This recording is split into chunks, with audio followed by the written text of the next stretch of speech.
வீட்டில் முழுசாக ஒரு கடாயை வந்து அப்படியே நெருப்பில் சுற்றுன்னு சுற்றி அந்த கெடா கறியை சமைச்சிட்டாங்க.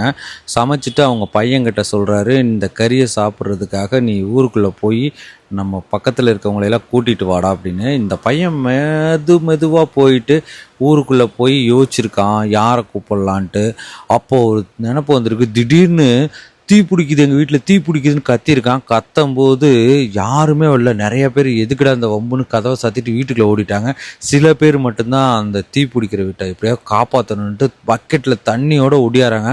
ஒடியாந்தது வீட்டுக்கு கூட்டிகிட்டு போகிறான். கூட்டிகிட்டு போய் அவங்கெல்லாம் சாப்பிட்டுட்டு இருக்காங்க. அப்பா கேட்குறாரு, இந்த முகமெல்லாம் தெரியாத முகமாக இருக்குடா, இவங்களெல்லாம் எங்கடா இருந்து பிடிச்சிட்டு வந்த அப்படின்னு. அப்பா, நான் வெளியில் ரோட்டில் போய் தீ பிடிக்குதுன்னு கத்துனோன்னே இவங்க தான் வந்து காப்பாற்றுறதுக்காக ஓடியாந்தாங்க.